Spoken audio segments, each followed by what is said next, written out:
अस्थि दान करने वाले दधीचे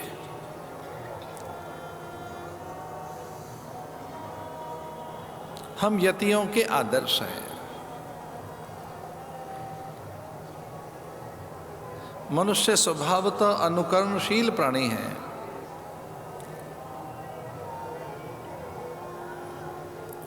वह तप त्याग संपन्न महापुरुषों का ही अनुसरण करता रहा है।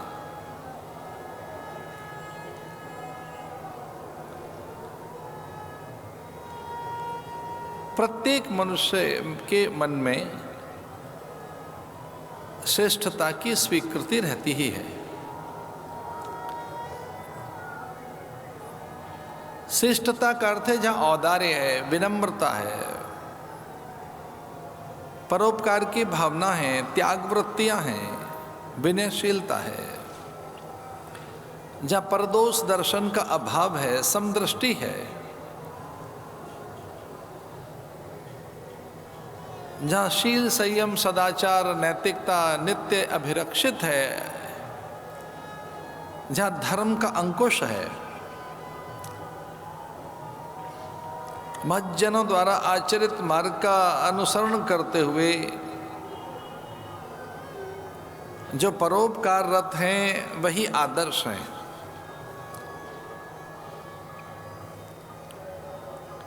इस धरती पर उन्हीं की गाथाएं हैं, उन्हीं का यशोगान है। दिग दिगंत में कीर्ति, उन्हीं की बिरुदावली प्रशस्ति गायन, अथवा वही हमारी स्मृति में चिरकालिक वास करते हैं जिन्होंने त्याग किया है। कवि सुदुम्न सरयाती नवघनाभाग अम्बरीश, हरिश्चंद्र आदि और विक्रमादित्य हर्षवर्धन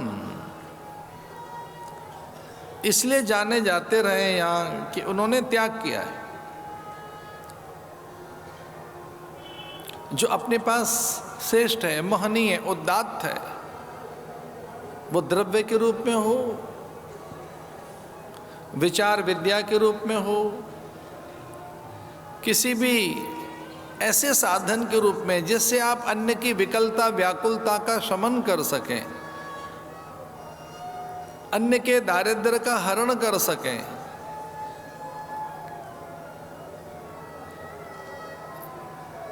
जिससे आपके अंश किसी के सम्मान स्वाभिमान की रक्षा कर सके। आपकी कोई योग युक्ति, आपकी कोई साधन किसी को आत्मजयी और आत्मनिर्भर बना सके। आपका किंचित सहयोग विचार अथवा आपकी किसी भी प्रकार की सहायता अन्य के आसपास अनुकूलताओं का सृजन कर सके, ये सब त्याग के अंतर्गत ही आता है। और आप इसमें भी निपुण रहे कि जो हे निंदनीय है उसका भी आप त्याग कर सकें। अपनी मलिनता का, जो हे वृत्तियां हैं उनका भी आप त्याग कर सकें। इस धरा पर उन्हीं की चर्चा रही है जिन्होंने त्याग किया है। तो वृत्ति की असुरता, वृत्तियों की असुरता के कारण वृत्तासुर के वध के लिए उनकी अस्थियां चाहिए जो अकाम आप्तकाम पूर्ण काम निष्काम है, निर्वैर है, निर्वैद्य है। कितनी बड़ी, कितना बड़ा वर मांग लिया उसने कि जो निर्वैद्य है, जिसे वेदना नहीं छूती, अकाम पुरुष, जिसके अंतःकरण में कभी कोई कामना पैदा न हुई हो,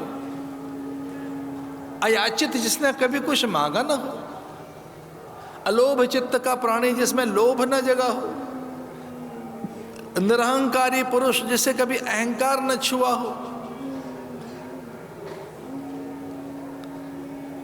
अथवा ऐसा भी पुरुष जो निष्काम हो।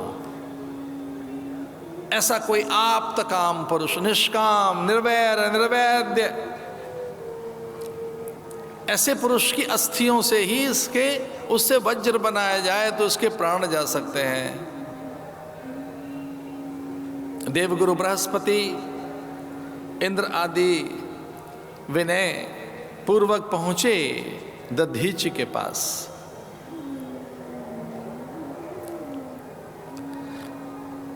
दधीचि उनका आशय समझ गए थे।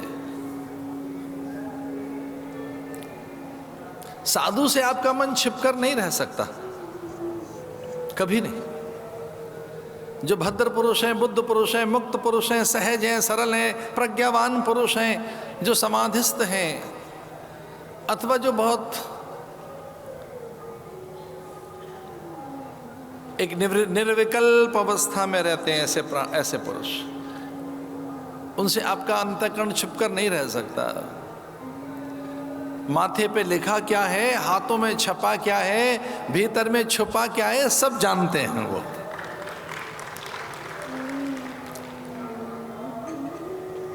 पहचान गए, कुछ मांगने आए हैं।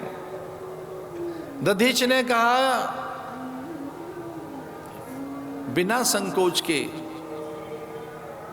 वृत्तासुर के वध के लिए मेरे प्राण लेने हों तो मैं तैयार हूं।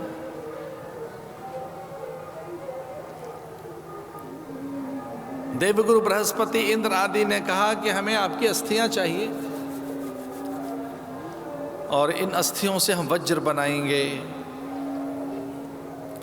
इसलिए आप प्राण त्याग दीजिए, अस्थियां हमें मिल जाएंगी। महर्षि दधीच ने कहा कि मेरे प्राण ले लीजिए, अस्थियां आप ले जाएं, पर मैं देह कैसे त्यागूं?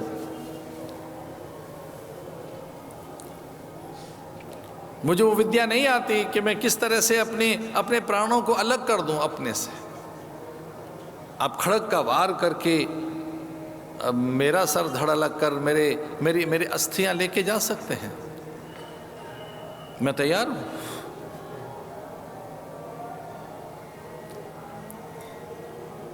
इंद्र ने कहा आप हिंसक पशुओं के बीच चले जाइए,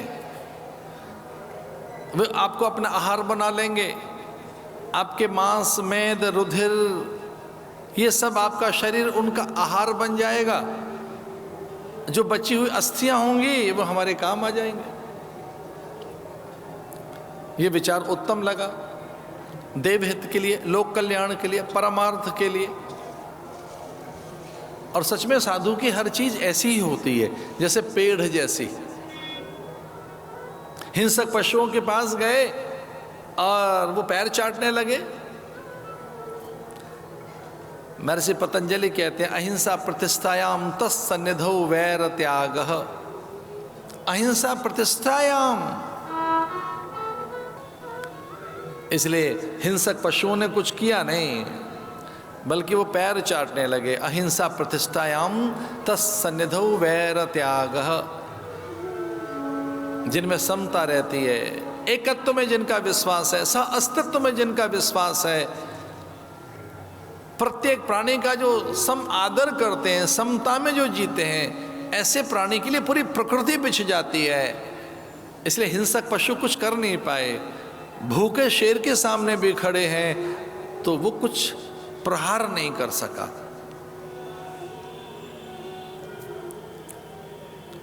निराश होकर लौट आए कि देखिए ये पशु भी मुझे आहार नहीं बना रहे हैं, क्या करें?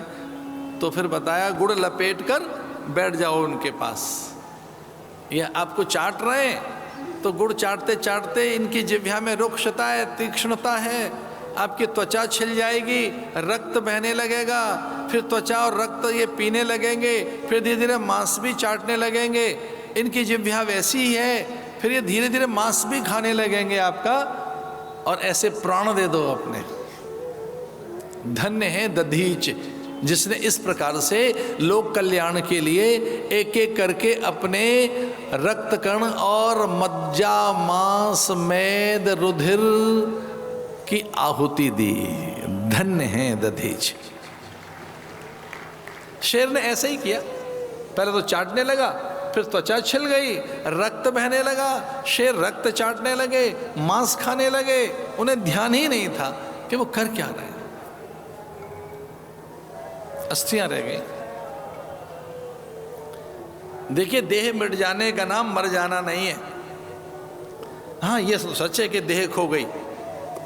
देह खो जाने का नाम केवल मर जाना नहीं है, प्राण फिर भी रहते हैं। इसलिए कपाल क्रिया की जाती है, धू करती अग्नि जल रही है, अध जला शव है, और परिजन पुरजनों में कोई एक सुधी सुजान ज्ञानी गुणवान कोई वृद्ध अनुभवी आकर कहता है, कांधे पर हाथ रखकर पुत्र को चाह अपने पिता के मस्तक पर ये बांस से प्रहार कर। भित्तियों में प्राण अभी भी धसे हुए हैं।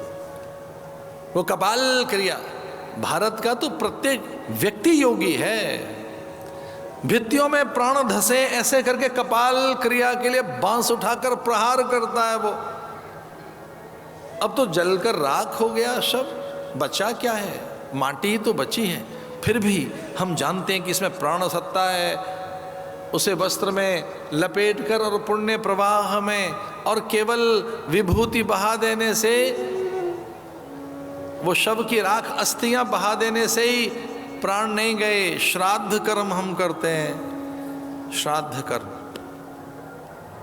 प्राण फिर भी थे, जीवन फिर भी था।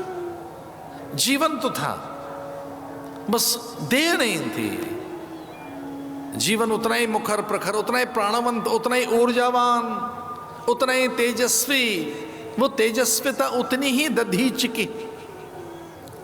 ब्रह्म नदी में स्नान कराकर कदली पत्र में छिपाकर जब लेकर गए वृत्तासुर का वध करने के लिए, तो जो वृत्तासुर समूची प्रकृति को अपने अधीन रख रहा था, इंद्र यम वरुण कुबेर जैसे भयभीत थे। सुरबालाएं, देवकन्याएं अथवा देवललनाएं और सची इंद्र आदि जिससे विचलित थीं, उस वृत्तासुर की मति गति बदल गई करुणा के कारण।